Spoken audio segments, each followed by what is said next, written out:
Hey everyone, welcome back. Our next guest has been traveling the world and showcasing diverse cultural styles of dance through her show Bare Feet with Mickela Mallozzi. She's she's a four-time Emmy award-winning host and executive producer. And today she joins us to discuss her two-part Bare Feet special celebrating Carnival in the French Caribbean island of Guadeloupe. Please welcome friend to the show, Mickela Mallozzi. Hi, Hi. Rhina. Thanks for having me again. I know it's a little different from last time, but I'm so glad that we're together again. Oh my gosh, we love having you on the show. And I noticed we have the Emmys on display, pero I only see three. Where's the fourth? Three. Well, I gave one to my mom. I figured I had to thank my parents for everything they've done for me. So one's back home with them, and the other three are here. They're my little babies. I love them so much. As they should be on display. Yes, yes. I'm always boasting about you and your four-time Emmys based on the way you earned them. And and yes, and you continue to forge forward. I know this must have been a really, really challenging year for you because your life consists of traveling. So let's talk about what pivoting looked like for you. Yeah. So I feel really lucky. It's been hard for everybody, obviously. So I feel really lucky that I've been able to travel to begin with. But what I found I was more grateful was during the pandemic, we had filmed Carnival in the Guadeloupe Islands pre-COVID. And we were going to start filming a whole 12 episode season for season 4. We were so excited. We were going to start filming in May. And obviously we all know what happened. But I thought, oh, we have this amazing footage. And it was just going to be one episode. And then the more we looked at it, it was this beautiful story that we were able to really dive more deeply into because I thought, let's spread it over 2 episodes. And that's exactly what we did. So Carnival, I thought, oh, this is just a beautiful celebration. The French Caribbean is never really, people don't even know where the Guadeloupe Islands are half the time. They think of Guadeloupe, Mexico. So I thought, oh, this is such a wonderful opportunity. And then the murder of George Floyd happened. We were deciding to release these around April. We're like, okay, we're going to forge forward with these 2 episodes. Then the murder of George Floyd happened. And we thought, wow, we really have to get these out no matter what, because it is stories of Black joy, Black culture, Black music, dance, language, food. It's so important right now. So we thought, let's do this. Let's figure this out. And we're going to release it for Carnival season, which is now. And it coincides with, it also coincides with Black History Month. So we thought this is a beautiful time to share these stories. And Carnival has been canceled around the world. So what we're hoping to do is bring that life and that light to people in their homes when look, we can't travel. We can't go celebrate Carnival right now. We know we will at some point again, but this is our opportunity to remind everybody there is going to be joy again, and this is what it's going to look like, and to show people a different side of the Caribbean. Look, when we're in the Caribbean, people go to resorts, they go to the beach, it's gorgeous. We know all that exists, but what I love about the Caribbean, and you know this, Rhina, the Caribbean is like the most beautifully diverse, culturally rich region of the world, at least I think. And we get to show that. So there's just so much I'm so proud of and so grateful that we even have these episodes to bring to the world during a time when we can't travel. And that's been the mission that I've been on for, the past 10 years of making Bare Feet. But these 2 episodes are really close to my heart. So, well, I want to know what you learned about the island of Guadeloupe because I too am not very familiar with the Guadeloupe Islands. So I got a glimpse of the beautiful vibrancy, of course, the celebratory ways in which it looks community comes together and the marching and being on the street together and so. First and foremost, let's just open up with Carnival and its significance. What does it mean over there? Freedom. It means freedom. And I think in a lot of Caribbean cultures, Carnival does mean freedom. You go, I've celebrated Carnival and Mardi Gras, Fat Tuesday, however you want to call it, in a lot of different parts of the world, including Vienna, it's ball season, or it would have been ball season right now. In Venice, it's the big masquerade balls. Now in the Caribbean, it was an opportunity for the enslaved people, its roots, to make a mockery of the European sense of dressing up and wearing wigs and doing all these sort of ridiculous things, right?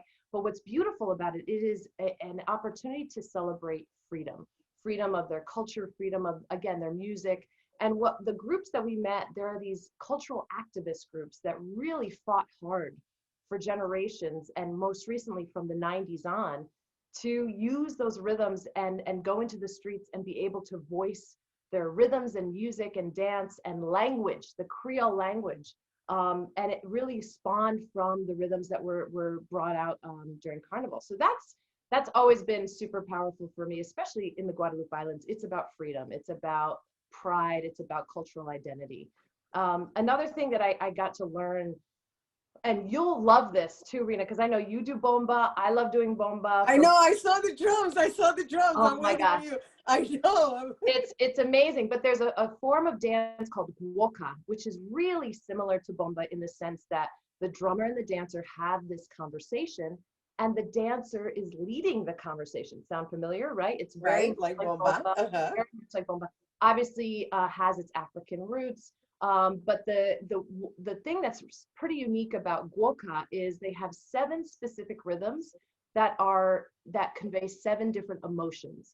And so each rhythm conveys a very specific emotion, whether that's joy and happiness, mourning, hard work in the sugarcane fields. Every single emotion has its own rhythm. So you know exactly what is being sort of conveyed by the rhythm you hear, and then you're sort of drawn to that through the dances. But you would absolutely love it because it is very similar to bomba. It felt very familiar to me since I had done bomba before.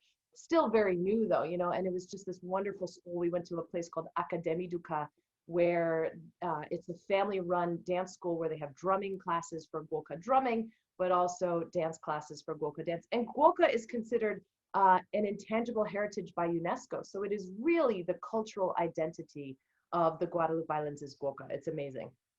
Okay, and so this is so lovely, and I just love what you just shared because just even mentioning the fact that the dance moves and the sounds represent different emotions, it's like that in essence is the way they would communicate back in the days. And although it's exercised as a celebration, it was really their way of translating news Yes, in a yes, way that yeah. other people couldn't understand. Right, right, right. Yeah. And the Guadeloupe Islands and the French Caribbean were part of the transatlantic slave trade, and that's a huge part of the history. That is why guoca, just like bomba, is such an important part of its cultural heritage because of communication, because of the way to be able to convey emotions and information.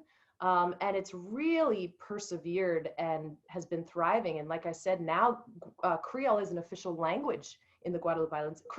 Guadeloupe Islands is officially a region of France. So when you go to the Guadeloupe Islands, they speak French, they're using the euro as their currency, and you are stepping on foot in the European Union in France, which is sort of a crazy idea to think, you're going to the Caribbean and you're in Europe, but it's this beautiful, beautiful place. But yeah, it's that communication. And as you know, Rhina, I use dance to communicate with all cultures. It's sort of my calling card, right? I can't speak every language in the world, but I can try every dance. And it's been a joy and an honor to be able to do that, especially here in the Guadeloupe Islands.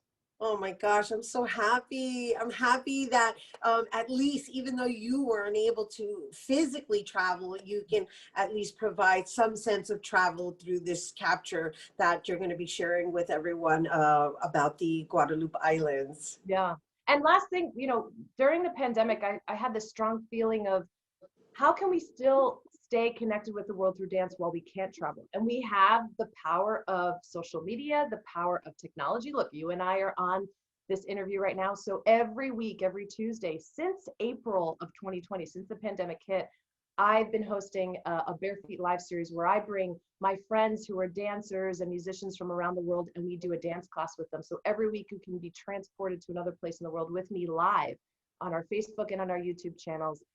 We've done bomba, we've done Irish step dance in Killarney, Ireland, we've done samba in Rio de Janeiro. We're going to be dancing back in Guadeloupe. So it's really, we're going to get through this, and we're all being very creative in that magic P word, pivot, right? How can we stay connected while we can't travel? So join me on those, but also please check out the new 2-part special, It's My Heart.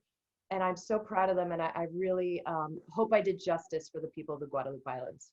Wonderful. Thank you. I love all the integrity you come with and everything you do. Thank you for bringing it here to us, Mickela Mallozzi, everyone. Once again, Bare Feet with Mickela Mallozzi, two-part special of the Guadeloupe Islands will premiere February 3rd on PBS stations in the New York metro area. And for more information, you can visit travelbarefeet.com. All right, we got to take a quick break, but when we return, we'll hear about a concert series highlighting teaching artists from the Bronx. Don't go anywhere.